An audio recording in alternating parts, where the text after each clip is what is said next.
Good late afternoon to all our colleagues in Europe and good morning to our colleagues in the United States. Welcome to the final event before the summer break of the book presentation series of Hot Off the Press, organized in the framework of the interdisciplinary research platform, The Challenge of Urban Futures of the University of Vienna.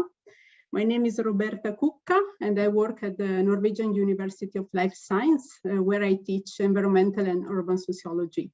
And today I will temporarily replace Jurek Kazepov as moderator of this presentation. I'm very grateful to Yurek's invitation because I had the chance to become more familiar with Hillary's work that is very, very relevant for my current research, and especially with the book that we are going to discuss today, How Green Became Good, Urbanized Nature and the Making of Cities and Citizens, which was published last year by University of Chicago Press. The book presents the history of greening projects in Germany's Ruhr region and provides a very interesting sociological explanation for urban greening as contemporary and global phenomenon. I don't want to anticipate too much, but I wanted to spend a few words to present the keynote speaker and the discussant today. So Hillary Angelo, I hope that the Italian pronunciation of your family name is correct. She is Associate Professor of Sociology at the University of California, Santa Cruz. She is in this academic year member of the Institute for Advanced Studies at Princeton University. She got her PhD in sociology in 2015 at the New York University. And she has extensively published on urban climate planning, history of urbanized nature, and in general on urban greening as physical and social process. I want also to introduce Stefan Höhne. Thank you very much for serving as discussant today. Stefan is a senior research fellow at the Institute for Advanced Study in the Humanities in Essen, Germany. His main research interests are on science and technology studies, urban history, social and cultural theory, and historical anthropology. And since 2019, he is the project leader of the international research project Governing the Narcotic City. So the schedule for today, in the next 40 minutes, Hillary will present the main contents of her book. We will have then 10 minutes comments by Stefan and 5 minutes replies. And later we will have an open discussion, so you are very welcome to make questions and give feedbacks also in the chat. We will have time up to 7 p.m. maximum. So thank you very much, and I leave the floor to Hillary. Thanks, Roberta, for the introduction, and thanks all of you for being here today. Let me just share my screen. I know everybody over here is ready for summer. I'm sure you all are too. Okay, sorry, small screen, just getting myself situated. All right, so as Roberta said, I'm an urban and environmental sociologist at the University of California, Santa Cruz. I'm going to talk today mostly about my new book, which is called How Green Became Good, but because it's a historical project, I'll also talk a bit about its implications for understanding contemporary sustainability planning. And I just wanted to start with a kind of general orientation of the key motivating questions for the work I'm going to talk about today, and these are contemporary ones. So today there are, of course, a proliferation of interventions claiming to address inequality in the climate crisis that are often bundled under the heading of urban greening. So this is a capacious public policy term that we use to describe superficially green forms of streetscaping, such as urban gardening and tree planting initiatives, as well as gray, high-tech ecological interventions, such as green building and coastal adaptation projects. From China's eco-cities to smart cities in the Middle East, this is Masdar City's headquarters, to protection against storm surges in New York, these projects promise a range of social and ecological benefits, from improving quality of life to mitigating heat island effect, to protecting against storm surges and reducing CO2 levels, even as these sorts of greening initiatives have also been shown to have a variety of chaotic and contradictory effects, including socially and ecologically regressive impacts, and to have no necessary relationship to the problems they hope to solve. And yet, contemporary climate action is visibly driven by this aesthetic and moral repertoire, this taken for granted common sense commitment to the idea that green equals good. You can imagine scare quotes around both of these words, which is to say that everyday signifiers of nature are commonly invoked as social goods in contemporary urban environments, and that these mitigation efforts, like the addition of parks or green spaces to city neighborhoods, are widely interpreted as improvements, right? Even in spite of evidence to the contrary, and sometimes at the expense of more effective programs or policies. And so the question that preoccupies me is, why should this be the case? There's currently a lot of effort being invested in trying to improve these sorts of efforts and their outcomes.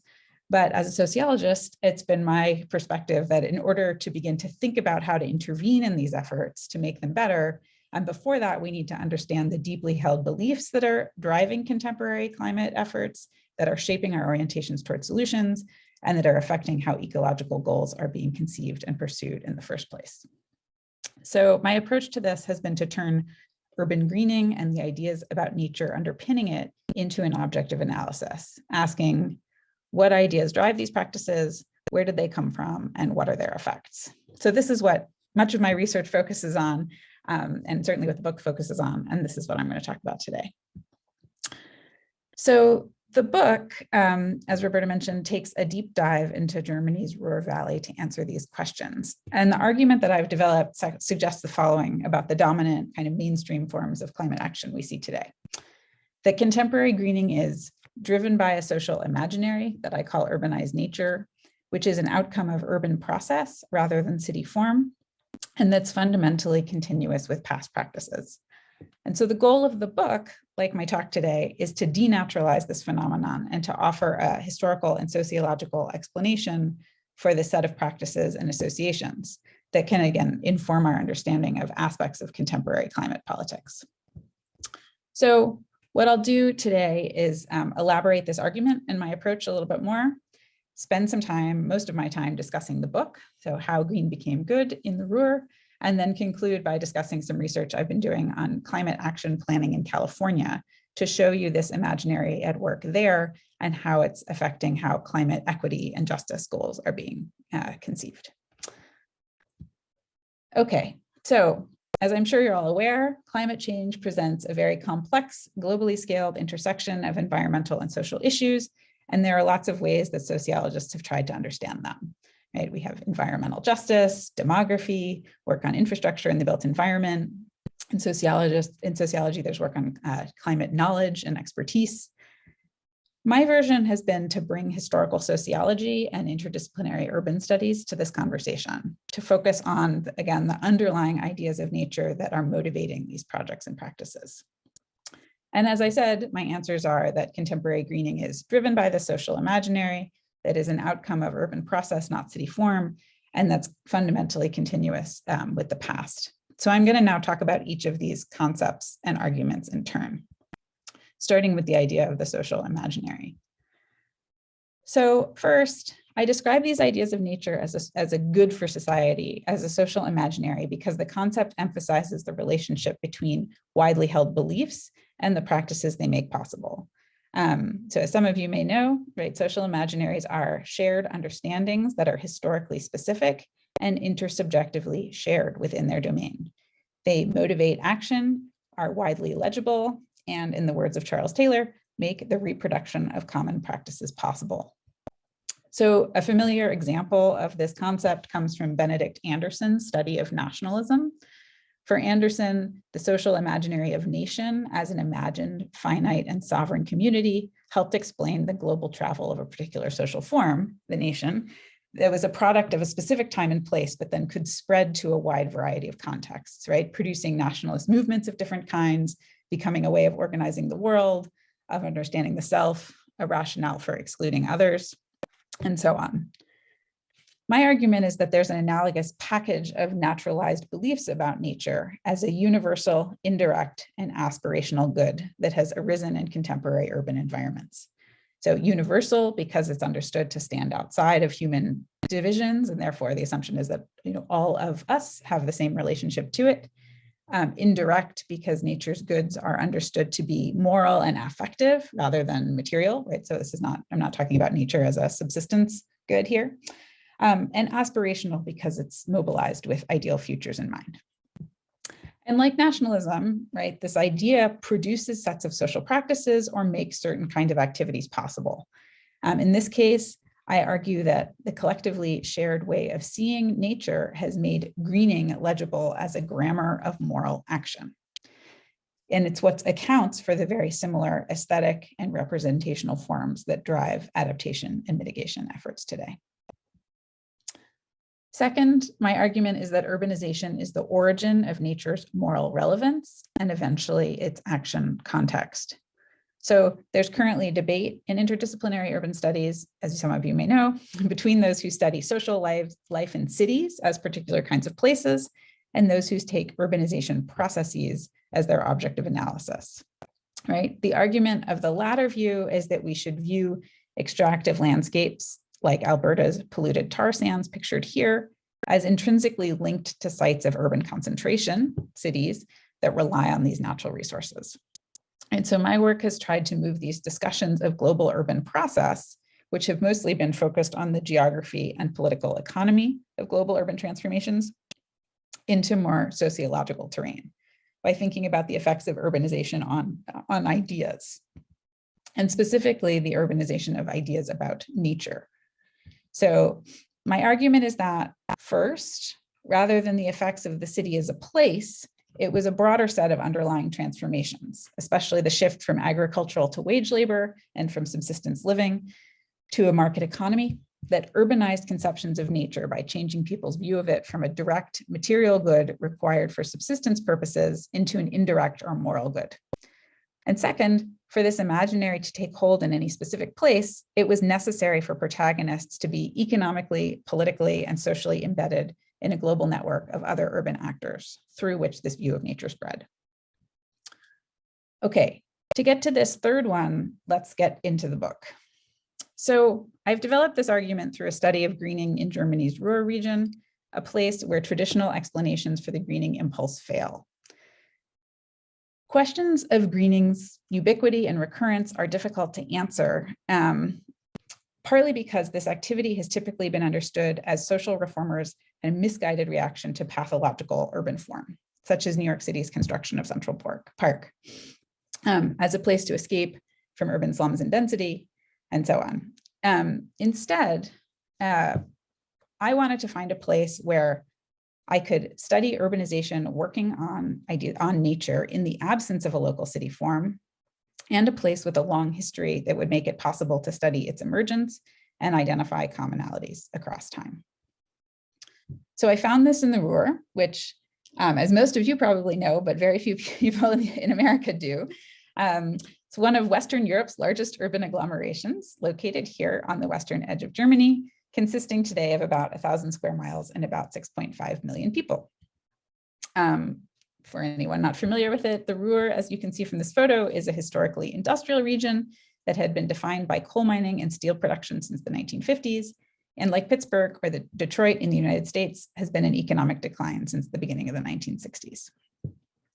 And in the 90s and 2000s, it became well known among green space professionals for its efforts to remedy its economic, social, and environmental problems through a green reinvention of its landscape. So through this, it became an international model for ecological restoration, for a new kind of urban park, and as an innovative form of economic development.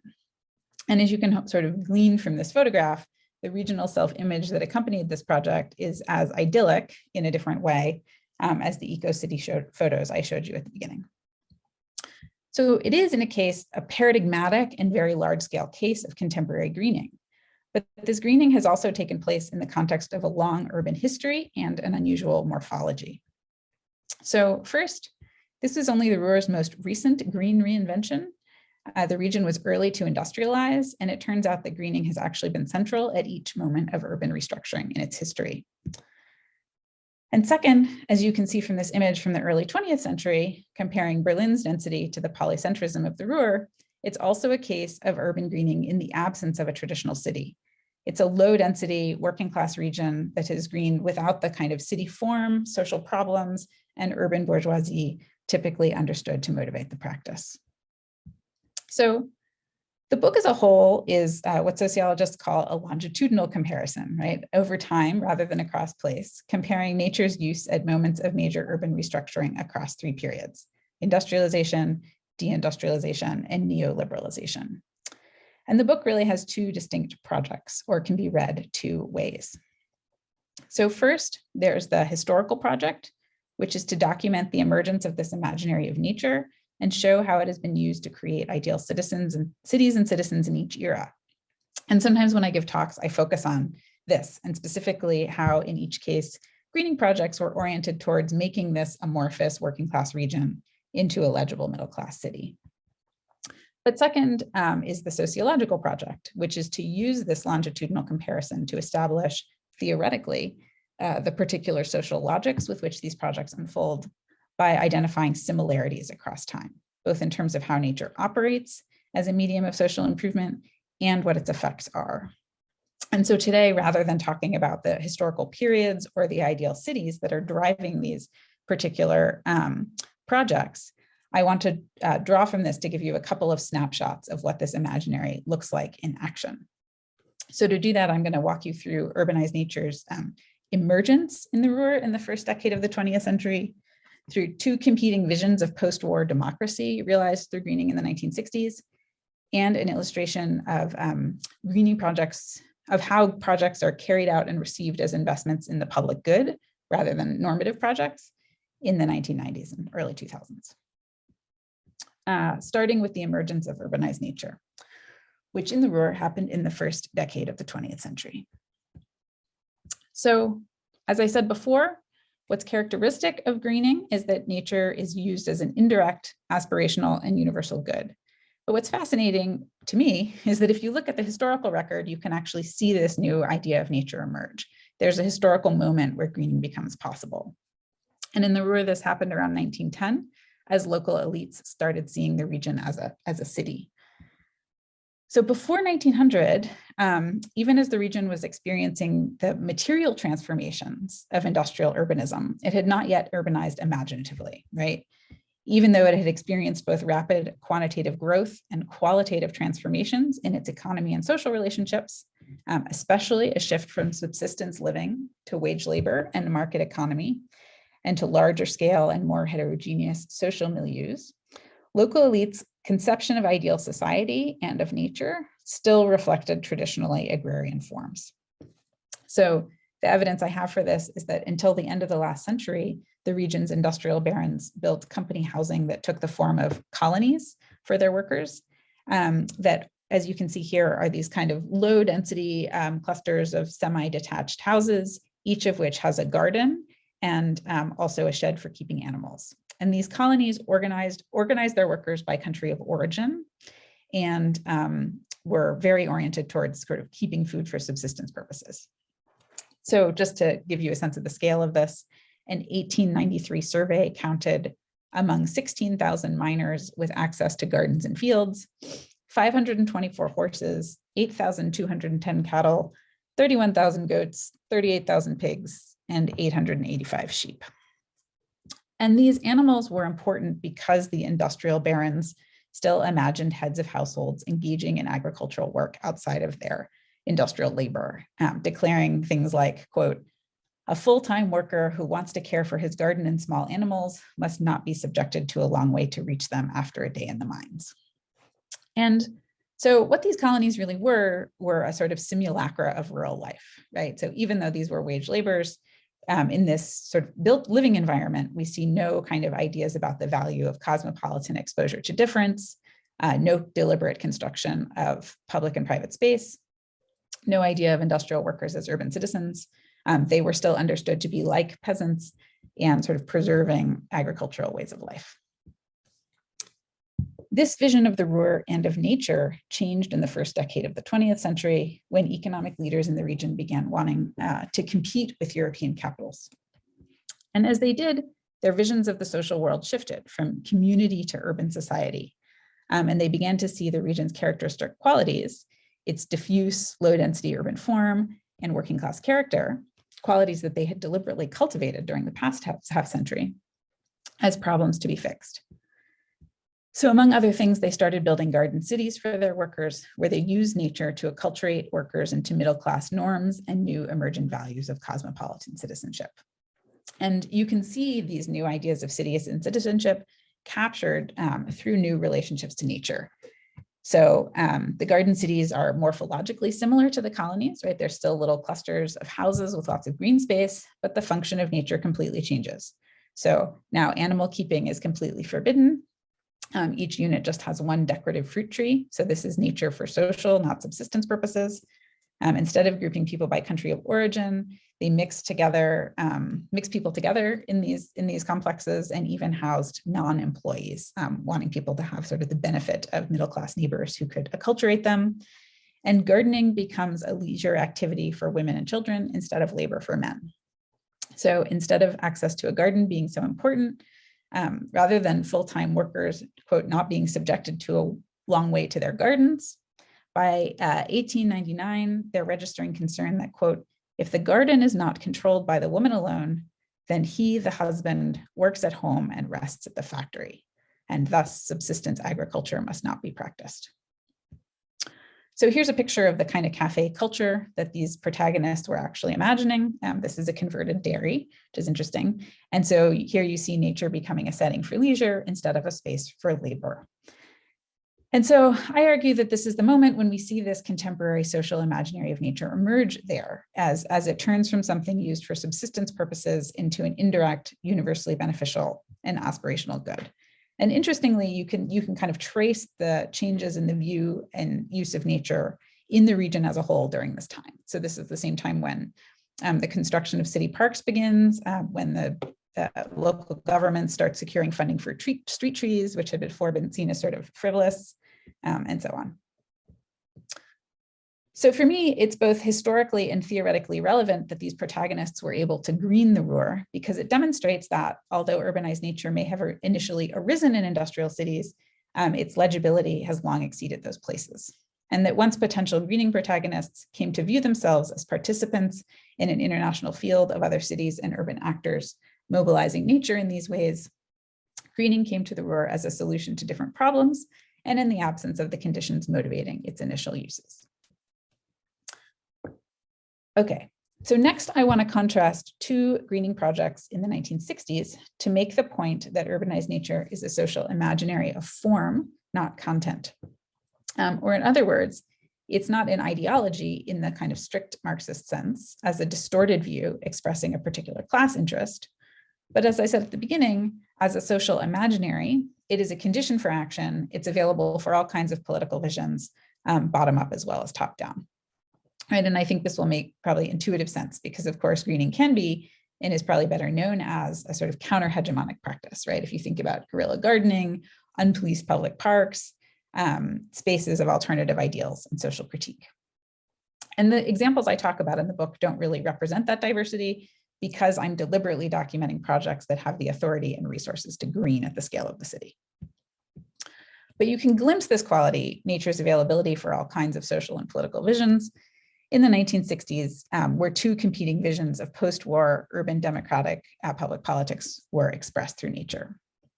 So the first on the left were a series of regional parks built to exemplify and actually help create the ideal of a bourgeois public sphere, inspired by Habermas's structural transformation of the public sphere, which had just come out. And the second was a new left counter movement that organized to save the Ruhr's 19th century colonies by arguing for the value of their nature in green spaces. And they argued that they helped create a proletarian counter-public sphere, and in part made this argument by drawing on the work of two of Habermas's students, Oskar Necht and Alexander Kluge.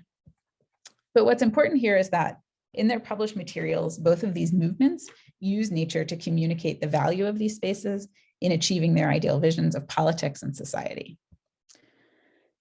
So first, the bourgeois or the Habermasian ideal. Planners built a series of regional recreation parks that in the context of a larger project to remake the region as a kind of modernist, functionally divided city, saw the parks as the space-time of leisure and as the setting of a new democratic public life. So they very self-consciously saw themselves as creating this kind of bourgeois public sphere that Habermas argued for. They called the parks oases in an industrial landscape and saw them as creating a place for people to come together as strangers in public and to have rational interactions, not clouded by the baggage of ethnicity or class position. And the text in these pages reinforces this message. So, for example, here's a photo where you see sort of in the upper left, some Turkish immigrants playing cards, and here kind of women and children relaxing on the grass. The text reads, before, everyone knew everything about everybody, who, with whom, and when and where in the colonies. But now you seek contact, you want to communicate without suspicion and shyness, just like that. You understand the new ones, the others, the Turk, the Italian who can't speak German so well yet. So the parks were explicitly and deliberately spaces for learning to participate in the new urban society and were described in these terms. But at the same time, there was a grassroots New Left counter-movement organizing to save the Ruhr's 19th century workers' colonies from being demolished and replaced with high-rise housing, driven by this political ideal that I just mentioned of an alternative or proletarian public sphere. And so here's an image from the movement to save the colonies on the right. And in these materials, they advocated for the colonies as a good, in large part based on the access to nature that they afforded. So this is an example from a book that contrasts a rental contract from a high-rise that forbids animal keeping with the 399 animals that live in Eisenheim on the right. And the value of the animals and the colony's ample green spaces was to help realize this very different idea of a democratic public, of situated, classed individuals. And they argued that it was the physical structure of these colonies and their green spaces that made these kinds of interactions possible. So this is another page that juxtaposes images of animals with neighborly relationships. And the text argues that the animals in Eisenheim are important because, quote, people who keep a lot of rabbits are supported by their neighbors. And by this, they mean that nature's material qualities and demands, its need to be fed, watered, the food it produces, and so on, facilitate particular kinds of social interactions, right? If you have a lot of rabbits, children come to play with them. You have to give them away when you end up with too many. People have to take care of them if you go out of town, and so on. And they describe this quantitative increase in interactions made possible by nature as adding up to qualitatively, right, substantively different kinds of social relationships, and in particular, feelings of cooperation and solidarity. So what I've highlighted here is this imaginary's operation as a social form that can be mobilized by very different actors and filled with very different kinds of content, even in the same historical moment. Now, in the more recent past, I want to talk about how greening is a normative practice carried out and received as a public good. In spite of all, yes, okay, period. So here we return to a more familiar iteration of post-industrial greening that has become a kind of quite common urban economic redevelopment formula. As I mentioned at the beginning, in 1989, the Ruhr began planning Emscher Park, which was a 10-year region-wide project to remake the thousands of acres of polluted industrial wastelands left by structural change, creating new economic value in a post-industrial economy by turning them into spaces for leisure and consumption, right? And as you can see from this map, this included both monuments and landmarks and the restoration of the river Emscher that runs through the heart of the project and the region. Remember, I said that what's characteristic about this imaginary is that nature is used as an indirect, aspirational, and universal good. And so I talked about the transition from direct to indirect with its emergence in 1910. In terms of its universality, the idea, which is continuous with older kind of romantic ideas of nature, is that nature is essentially extra social and that connecting to it is in a universal human capacity, right? So transported to a contemporary planning process, the context, the idea becomes that as humans who share a basic love of these signifiers, providing nature and ensuring that everyone has access to it is all that really needs to be done, right? That nature requires no interpretation and by its sheer presence benefits us all in the same way, And my argument is that this shared assumption sustains a belief on the part of protagonists that what they're doing when they green is providing public goods rather than exercising normative judgments about what good cities look like. So in my fieldwork, this sentiment was expressed as the belief that, quote, everybody loves nature, right? So this phrase actually circulates as a rhetorical justification for these projects. And it's one which, despite my prodding in interviews, people really can't elaborate, right? And it turns out to be true enough in practice, in the sense that this sort of enthusiasm tends to foreclose and shape planning processes. So here's an example from the artificial lake, where public and professional enthusiasm for the project allowed it to bypass a number of the city's standard planning procedures.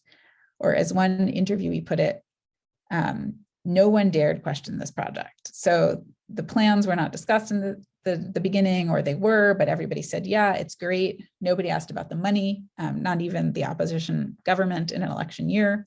No one dared question this project. As a result, there was no public planning process, no public discussion, and no planning competitions.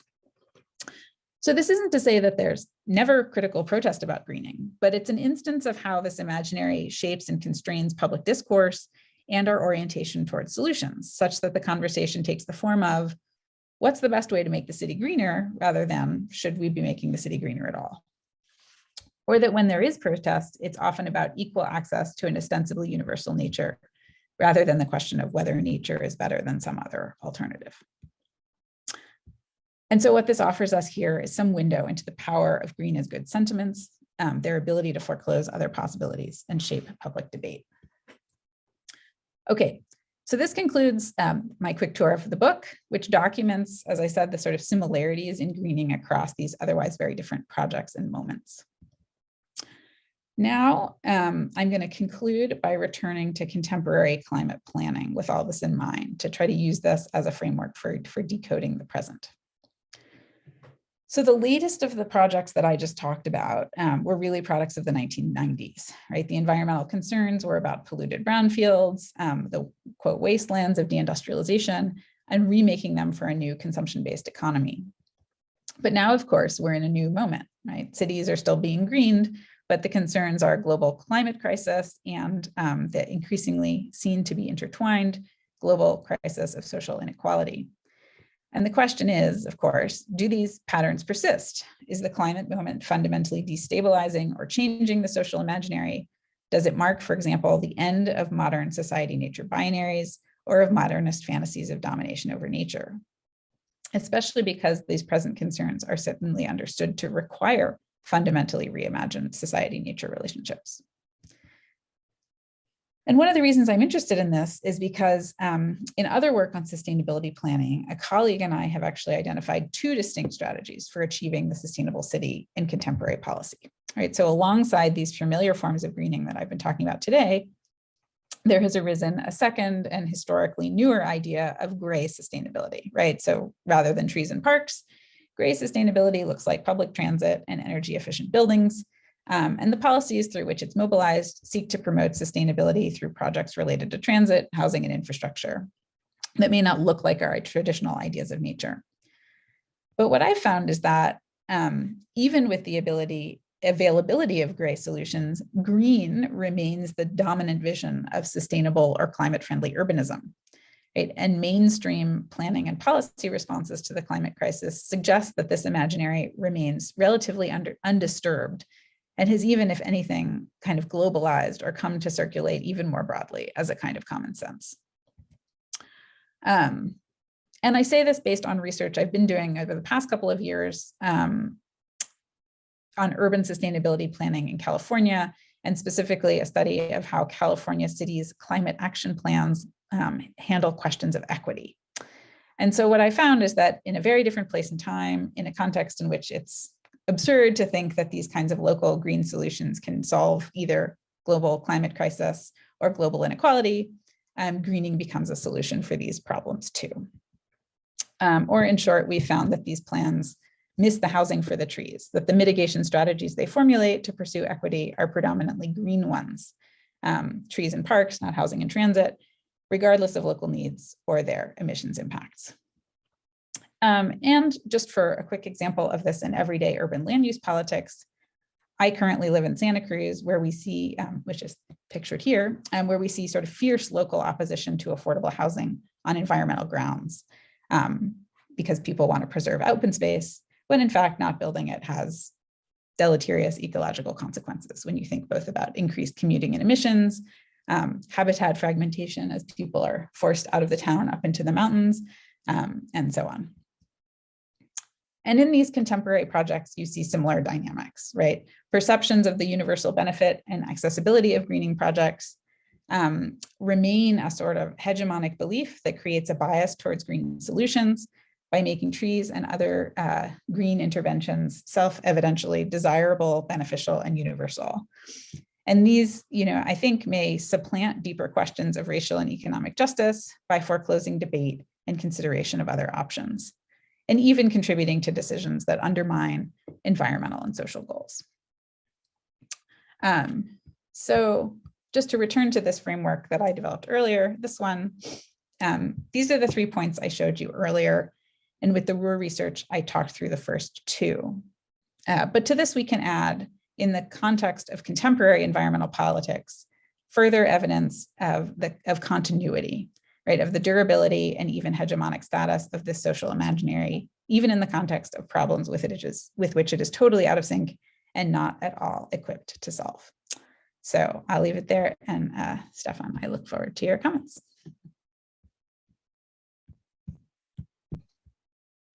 Thank you very much, Hillary. And now, Stefan, feel free. Thank you. Wow, I didn't know that you just added a chapter to the book. That's wonderful. Yes, I'm working in the Ruhr area actually now. Hillary and me, we met in Berlin, and it's really wonderful to actually learn about the Ruhr region through the eyes, not of a local historian, but actually via proxy of California and through the lens of critical environmental sociology. This is really great. And I could use my 10 minutes now as a discussant to praise the book, to highlight all the insights I gained from it, and that would be right and appropriate. However, for the sake of a more interesting discussion, I just want to make 3 points that aim to push the envelope of the book's analysis, both in terms of its depth of the argument and with regard to current or future developments. And actually, Hillary already alluded to this. So basically, I just want to ask 3 questions, and Hillary, you can choose to engage with the ones you like or that resonate, or just ignore them all. And my first question could be called, so what exactly has green been good for?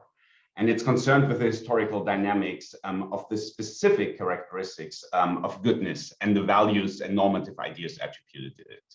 So beyond this general idea of green being good, what exactly were the moral qualities ascribed to greening and the evils greening aims to eradicate? So today I went through the book again, and I tried to understand what the specific moral and social effects green was believed to bring about throughout the decades. And I found that this moral category remains surprisingly underdefined. So what I could find is, for example, in the case of Margaretenhöhe, by the way, it's 10 kilometers from where I speak right now, nature was apparently considered as beneficial for nuclear family life and closely connected to bourgeois values. So nature was believed to better patriarchal families and considered a crucial resource for leisure and the social reproduction of labor.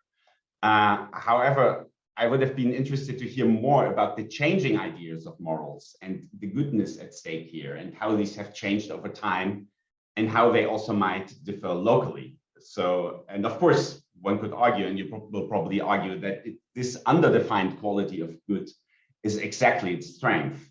But nevertheless, having enjoyed this book so much, I just want to read another book like this, focusing on a socialist or communist setting, to better understand if this forms of nature as a moral resource, is it inherently capitalist, or is it simply a characteristic of what we can call modern or industrialized societies? And if we can find similar ones in non-capitalist contexts.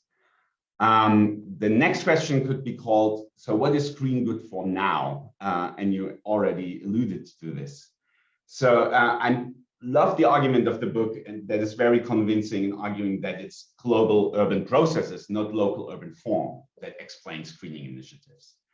And that we need to understand the success story of the green city paradigm. We kind of need to zoom out and look into the bigger picture and the larger political economy of global urbanization. And of course, as we probably all know, since nearly half a century now, city administrations and developers have been constantly told that they are in competition with each other. In course of this, they have more or less successfully mobilized strategies of fostering creative, smart, or sustainable urban environments, etc., to gain a crucial edge in competition for jobs, for resources, for investments, for tourists, etc. However, it seems that these ideals have run its course. I mean, at least in Germany, nearly every town and small city now has a green city or creative city or even smart city initiative. And these paradigms seem to be not useful anymore to provide a unique selling point. So at least in Germany, city administrations and developers have hectically started to look for new paradigms to gain a competitive edge. The competitive city you highlighted, Hillary. And here I would argue that we can see an emerging ideal that is, you call the resilient city, but I would call the well-being city. And it serves as a culmination of many of these established ideas, especially the moral qualities of greening. So the imaginary of the well-being city combines and revamps ideas of the sanitary city, the garden city, the efficient city, and adds to them paradigms of smart, resilient, and green urban environments. And in doing so, the paradigm of well-being is it's concerned with using nature and technology to create not just healthy, comfortable, and sustainable and resilient cities, but ones that provide happiness, peace of mind, safety, and contentment.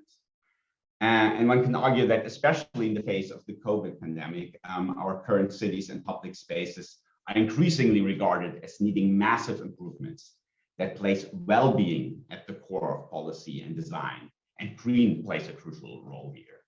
So the initiative Well-Being Toronto from 2012 actually can be considered a vanguard in this new paradigm. And it states, and I quote here, in moving from welfare to well-being, outcomes are expected to include social identity, citizenship, participation, reduced alienation, freedom from fear, safe and sustainable environments, and subjective well-being. And in 2018, shortly before the pandemic hit, a global well-being cities initiative has been launched and has until today recognized more than 40 cities on all 5 continents with a Well-Being Cities Award, including Bogota and Ramallah. So interestingly, this category of well-being incorporates not just resilience or health, but well-being as a mental, social, and somewhat spiritual quality. So a green city that is good for the self. So in a way, it echoes the quip that wellness is like fitness, but now also the soul has to participate. So in this current development, the question would be, is the function of nature and greening the most recent iteration of fundamentally the same practice? Or can we see a shift here or a new idea of nature emerging that promises a different kind of urban elysium, and how green becomes good also for this category of well-being? And my third point, my last point, would actually be called, is green really still universally good? So as Hillary showed really convincingly, the spread of the social imaginary of green as good meant turning domestic nature from direct material goods valued for subsistence, like animals, into indirect moral goods seen to be good for you.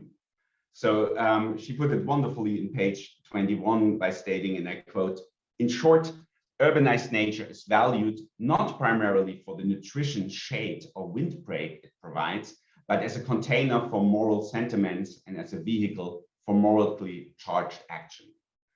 However, as Hillary briefly alludes to in the conclusion, and also now in this great talk, the function of nature as what she calls direct goods has become important again, right? So new high-tech forms of greening include green buildings to increase energy efficiency, green infrastructure that is more resilient in the face of floodings and heat waves, etc.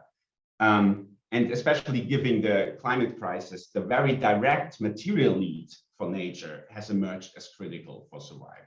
So we need trees to cool cities to combat the urban heat island effect. We need grasslands to store CO2, etc. So green here has become an important resource for investment, obviously, usually called the Green New Deal or green capitalism, which can be considered the largest in the capitalist reform project of the decade. But if these direct goods of nature have become crucial and highly contested resources again, how do these actually impact the indirect or the moral characteristics and understandings of green? So while the ideas of the more green, the better, or everybody loves nature, as you said, it has been largely hegemonic, you can say, throughout the 20th century and until recently, it starts to show some cracks. So Hillary emphasizes, for example, that the green is God logic has started to show its dark dialectics, for example, in the Arab Emirates, a country with the world's highest carbon footprints per capita.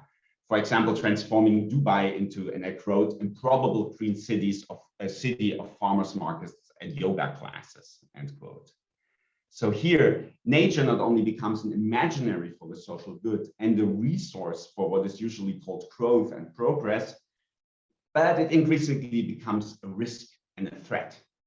So in a way, while some green remains good, other aspects of nature, floods, viruses, so-called invasive species, have become rather threatening and need to be tamed, protected against, or even downright annihilated. So given the increasingly unequal access to environmental goods, the book's call to green better, or even, and that's, I love, to green less, Hillary argues for a more reflective approach to urban greening towards environmental justice. This, however, I think has implications for this universalist green is good ideology and its moral dimension. So one could say, while some green remains good or even incremental for survival, other green is now considered amoral, unjust, or downright dangerous. For example, the constantly watered and over-fertilized green lawns of Margaretenhöhe and other urban green spaces are increasingly regarded not as morally good or beautiful, but as a sign of wastefulness, of decadence, and a sign for an unjust practice of resource trapping. Do these current developments actually indicate an end of the epoch of this green is good imaginary? And if so, what imaginary is going to replace it? And I thought that maybe if Hillary will write a new introduction for the 20th anniversary of the book, for a book series released by the Ministry for the Future, how would this introduction potentially be called? And maybe it could be called When Green Was Still Good. These are just my short comments. Thanks again for having this opportunity to reread the book. It was a blast. Thanks so much. Thank you, Stefan. We know that unfortunately you have to leave quite soon, but thank you very much for your feedback and questions to Hillary. Hillary, please feel free to answer. Sure. Okay, I'll try to respond to what I can in the next 3 minutes before you have to sign off. And I'll say to everyone here who doesn't know me that Stefan was the first person I met in Berlin pretty much, and was responsible for touring me around to some gardens on a very cold winter's day. So he's responsible for a lot of this project. So in terms of the third question, I just really second and third question. The first thing I would say while you're still here, Stefan, is that, so, I mean, I think that this idea, and I say this in the book, is a oh, in an hour, great, okay. I'll still start with the second and third. Basically, that you asked, is this a capitalist idea? Is it a modern idea? Like, what's the origin? So the argument that I make is that this is a sort of post-Enlightenment idea of, modernity. It's a Euro-American idea that has globalized. And that's sort of how I situate it historically. And I think you're absolutely right that, there are ruptures in the present as we see kind of resurgence of wild nature in its negative forms, viruses, floods, and invasive species, also the specter of climate change, and so on. I mean, one thing I would say is that these negative forms always appear, right? And the book itself is working at two levels, right? A sort of historical level where there are all these complexities and differences over different periods in what good means, what moral means, what good citizens are, what a good city is, what forms bad or dangerous nature takes, and then this more kind of like abstract or analytical level where there's, I think, some continuities in how things are operating. But so I do think that there might be a shift happening now. And in part, I think that because whenever I do talks like this, usually people say to me, well, what about these climate justice movements that are arguing for X and Y and Z? What about land back movements in the United States? What about pipeline protests, those kinds of things.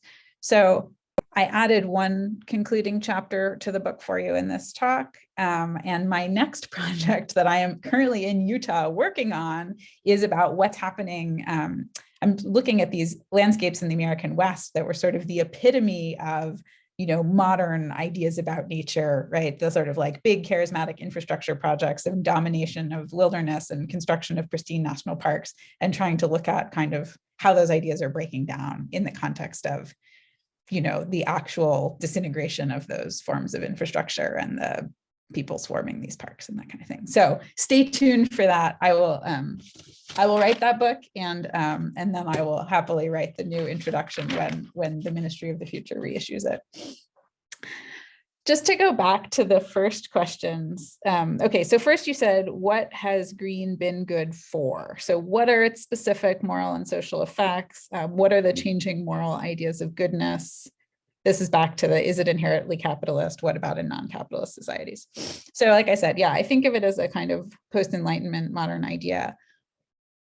You're right. I mean, I don't specify what it is good for beyond what protagonists perceive it to be good for in these different moments. And that is the kind of the thing that I try to trace historically, and the changes that takes over time. So there's really, I mean, just as a piece of history, like there's really interesting data on this. Like if you look at what were planners saying, what were sociologists saying about the benefit of regional recreation parks in the 1960s, they said, these are key sites for building democracy. These are places where we can actually, create new citizens. These are places where people can, get together in public for the first time in a long time and learn to come together with, trust and whatever, that sort of thing, friendliness. And similarly, as you also pointed out, there have been different times where we've talked about the goods of green space in other terms, when parks are the lungs of the city, when parks are,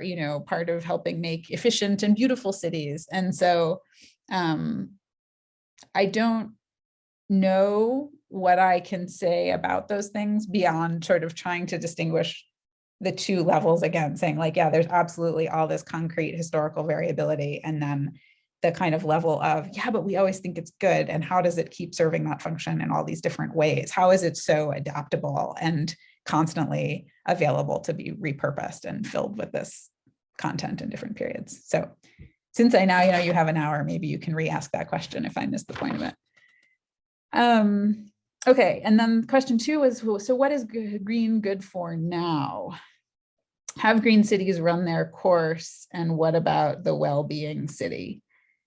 Yeah, I think this is a good example of, I haven't heard that phrase, the well-being city, but it's a good example of the kind of thing that I was talking about with regards to climate planning in California.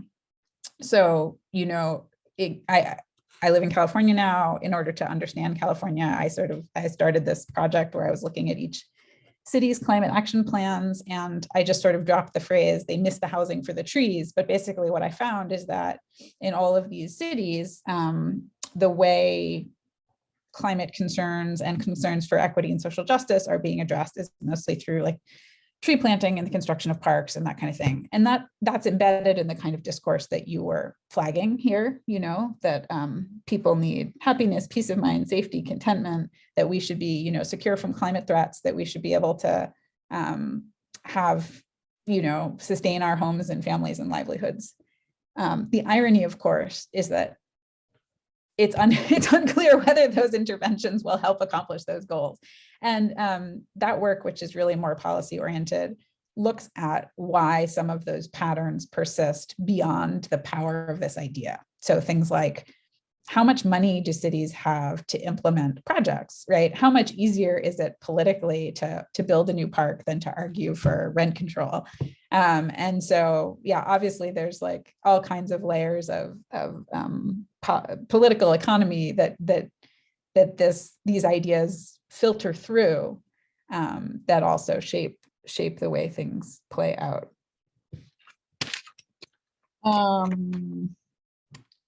Yeah. Maybe I'll stop there. Thank you for those great engagements. Thank you very much. And now we can open also the discussion. Yes, I would like to invite everybody also to write on the chat. And if you have any questions for Hillary, just feel free, of course, to raise your hand on Zoom. If there is nobody here that is breaking the ice, I have several questions actually.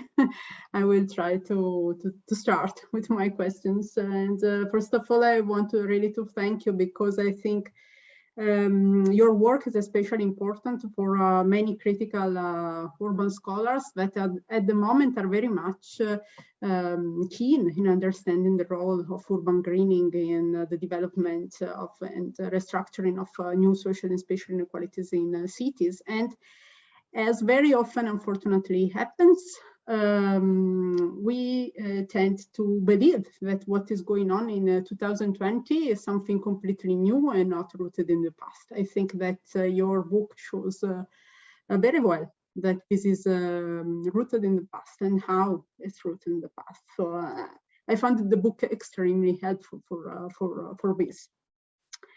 And second, I have a consideration and also a critical question. The consideration is, yes, I was, for example, in this moment, I'm talking from Oslo, and I'm working with another colleague on understanding how the renewal of parks in some very much multicultural areas of the city is becoming in some way a driver of green gentrification. We have seen this happening a lot in some areas of Oslo. I'm talking from Grünerløkka, that is the most gentrified area of Oslo. And actually everything started from the renewal of a park along the river. And what can see today is what you call as this imaginary of greening and also practice of greening that is very homogeneous and is actually a sort of traveling concept. Cities are learning from other cities how to green, and in some way also in the same city, there is no critical reflection on this very homogeneous way to renew the parks and what are the effects of this. So for example, in some areas that we can define as under gentrification, we see these attitudes. They are renewed with the same concept that has been used in other parts of the city and is a clear brand of gentrification. It's a clear brand for some specific social groups, and at the same time, maybe it's also something that is affecting the sense of belonging to the green and to the local neighborhood for part of the community that used to use the green in a completely different way, and now feels very much affected in this sense of belonging. So I think that your book, for example, it's a very interesting to understand this. And I was also wondering what kind of, as also urban planner, what kind of dimensions, qualities of the green we have to take into consideration when we are renewing green areas in specific parts of the city that are at risk of gentrification. So this is a question, if you have any idea, any suggestion, and so on.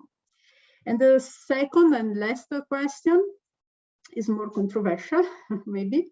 I'm working on nature-based solution in the implementation of nature-based solutions for climate change adaptation, especially in terms of heat waves. That unfortunately today in Europe, it's a very important topic.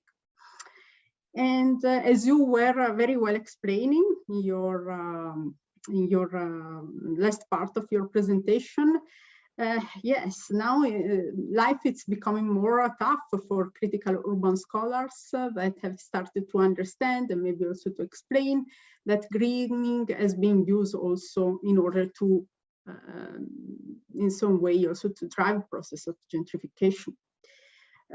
Because actually climate change and heat waves exist, and there are huge inequalities in the access of green areas in European cities. So I was also wondering, because in the very last part of your conclusion, you write, okay, maybe we have to green less. And this is also the basis of the just enough, green just enough movement in some way. So I was wondering, are we sure that we have to green less?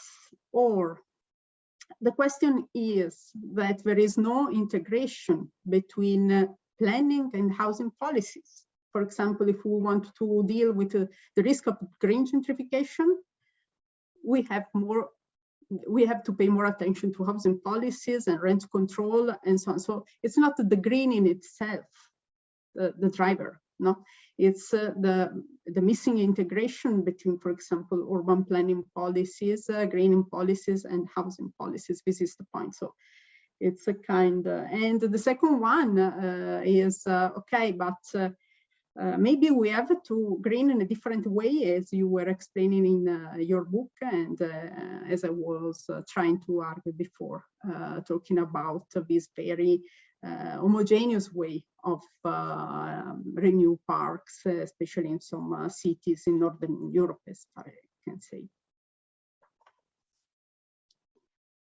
Okay, thanks, Roberta. That was a lot. I will try to address them all. First, yeah, so that's exactly right. I mean, just to begin, you said, you know, what we're seeing in 2020 is not completely new. So you're right. I mean, the attempt to kind of historicize these practices and inject some history into this contemporary conversation was definitely part of my goal here. Okay, so the first thing you were talking about was sort of parks in terms of green gentrification. And so, yeah, I think that, I mean, the second thing I was trying to do here was inject some sociology into that discussion. So like, there's been a lot of, you know, analysis of green gentrification, but I was trying to get at this kind of underlying question under why. It's not obvious that proximity to a park should always raise property values. So why is it the case that is happening? Then I think you're the two main, I don't know if you had a specific question there, but I didn't write it down if you did. But I think the two main things we should talk about are sort of like greening better and greening less. But so first, you were using the example of thinking about parks where you were and how people are using them and that kind of thing. So one thing I'll say, this is in the acknowledgements, I think, if anybody reads it, but I used to work for the Parks Department in New York City before I got my PhD. And so that's actually how I started this project, or sort of came to this set of questions. And what, you know, I actually worked on what was called the city's language access initiative at the time, but was basically oriented towards helping the Parks Department and other city agencies work better with immigrant publics. So my job was to try to like help the agency think about how park users were changing, how different ways people wanted to be using their parks, to try to like get a better sense of what the variety of relationships to these spaces people had. And so that's what I ended up doing. And it was a sort of a big shift from a city agency that had been thinking, you know, the best way to serve immigrant park users is to make sure that we translate all of our signage into more language. More languages, right? It's a sign that says, please throw your trash in the trash can should be in 5 languages instead of just in English and Spanish. So I think with the, you know, you talked about greening differently at the end. So I think there's at one level, you know, there's a way in which we can and should continue to produce parks and green spaces and other forms of green infrastructure and nature-based solutions in ways that are more, you know, truly democratic, or at least more responsive to the different kinds of user groups. So that's one thing. Second, you started talking about nature-based solutions, and then my call to green less. So I want to be really clear. Yeah, I definitely do not ascribe to the just green enough framework. I completely agree with you. So the solution, like the call to green less, is more of a provocation, right? To ask us to not always, to look beyond the kind of knee-jerk response to try to solve problems with parks. And to continue to consider, to continue to push to have housing, transport, other kinds of land use planning issues on the table and part of these discussions of climate change, sustainability, and well-being in cities. And so, yes, I think you're exactly right. Like, what we need is a world where we're not choosing between parks and housing, or where we say we must have no parks so that we can focus on housing, but that the two are better integrated and thought about together, so that when you accept that there's a really wonderful park resource next to some neighborhood, you can be aware that these people might also be vulnerable to displacement, and therefore like some kind of rent control or like protections for those tenants will be important as well. So yeah, so I don't actually disagree with anything that you said. And so I guess the only thing I'd say is, like, by greening less, it's just it really is like a provocation to ask us to look to other kinds of solutions to other problems. So I may have missed something in the green gentrification comment, though. Yes, thank you, because actually is something that sometimes I use also as a provocation. For example, here in Oslo, maybe you know that Oslo is very much recognized as the green capital of Europe, and very often I tell, yes, maybe we have to green less. And some planners, colleague in my department, very often remind me that actually the percentage of land that is devoted to park is shrinking in the city. It's not increasing already, because basically we are experiencing a very huge process of densification in the city. And so actually what is going on is that greening is mainly used as an aesthetic element in these projects, but actually it's not public green, and the surface, the green surface available to the whole population is actually shrinking. So I think this is also very important in your book, very clearly defined. Yeah, and maybe, you know, I'll just say, I mean, one of the things that I struggled with in writing this book was sort of vocabulary problems, like, you know, what do I call this? So I sort of settled on greening because it is capacious, because it can describe all kinds of things. But I mean, right, there's a different, there is both this sort of decorative use, aesthetic use of that color or of plant life to kind of signal the sustainable content of a building, or to, you know, greenwash things in a different way, versus preserve, you know, creating a large public green space or preserving one. And so, yeah, that's a really important difference. I mean, of course, there's also, I mean, and I've talked more about this in some other work, I just sort of gestured at it today, but there's also a difference,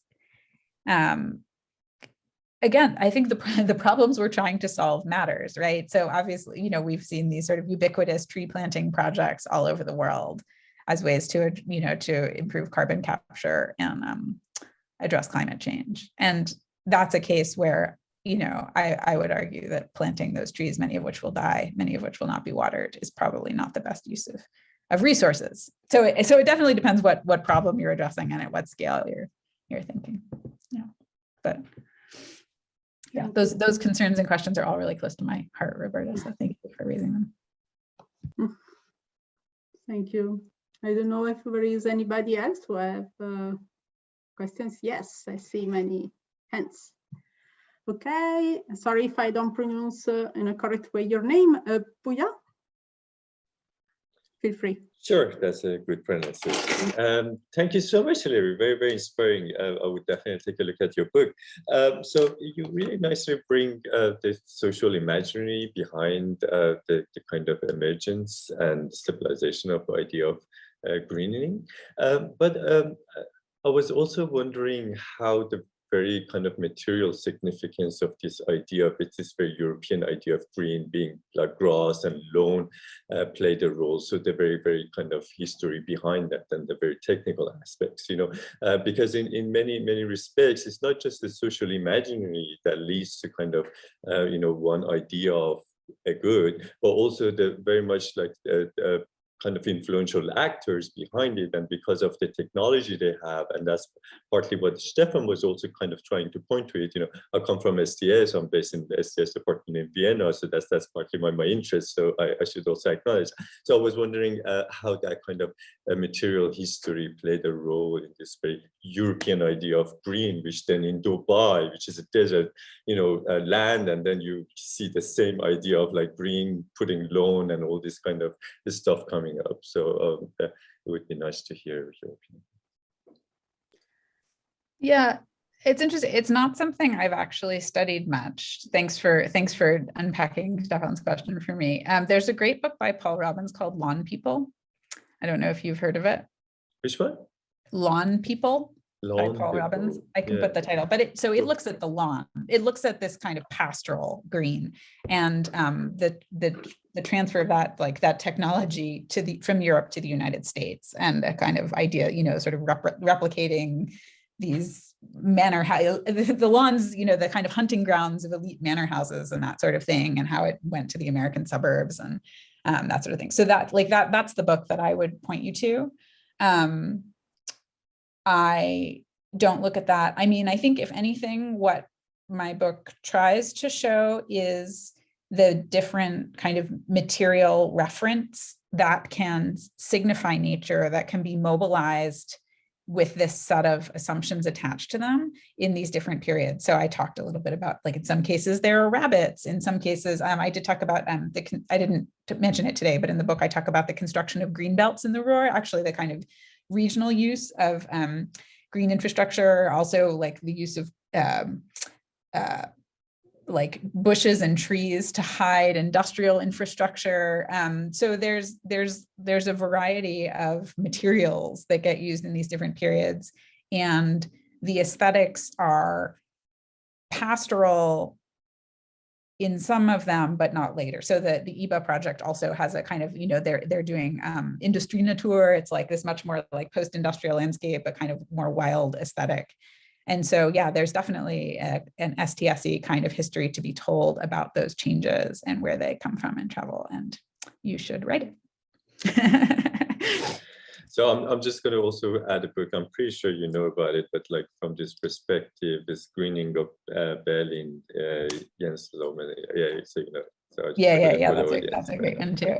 Yeah, and there's Matthew Gandy, of course. Yeah, I mean, there's a lot of people who are writing about these things in different ways. I think, I mean, maybe the question you were asking in terms of, I mean, where did these ideas, like, how did these ideas reach the Ruhr at the turn of the last century when I was looking at? I mean, it's definitely these kind of local entrepreneurs. So both like industrial, like factory owners, but also museum owners and kind of philanthropists who are looking elsewhere in Europe. So they're looking to Paris, they're looking to London, they're looking at garden cities. You know, Howard's model was very explicitly taken up and brought in and adopted. So I do trace some of that a little bit, but yeah, really fascinating question. Thank you. Andrea? Yes, thank you. I'm not sure if I'm completely in line with what was just discussed, but before you were talking about green gentrification, so that's kind of where I'm coming back to.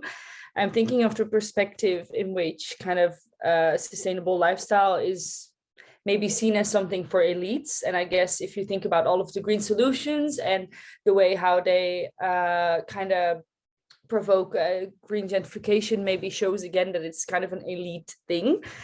Do you think that the perception of those who are displaced due to, like in the context of green gentrification on the green solutions may change due to the process and their role as kind of a victim and displaced, that they may grow a certain kind of resilience against certain green solutions because it's a like elite thing? I'm not sure if you're following what I'm saying, but I am sort of following what you're saying. I mean, I think I'm going to respond to it kind of sideways.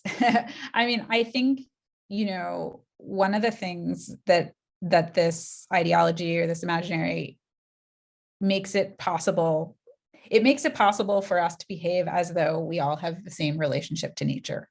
And that is not true. And of course, I'm sure everyone here knows that it's not true, but it's still worth saying it, right? And that the different relationships people have to nature take very different forms in different places and times. So I'll just speak about the United States because that's the context I'm currently in and know the best. You know, there is many ways in which nature, maybe not even domestic nature, but like nature, right, is for elites. If you think about national parks, the ability, you know, the people who were able to get to national parks in the United States over the last 50 years or 100 years, you know, had cars to take them and their families, had enough money to pay an entry fee for everyone. You know, the people that were in them were mostly white. There are all kinds of stories about, you know, people, sort of racialized individuals feeling uncomfortable in these spaces. So many, you know, people of color that I know grew up not liking nature, right? Not thinking of themselves as outdoorsy people. I'm a city person. I hate camping. Like that's for white people, or that's for rich people.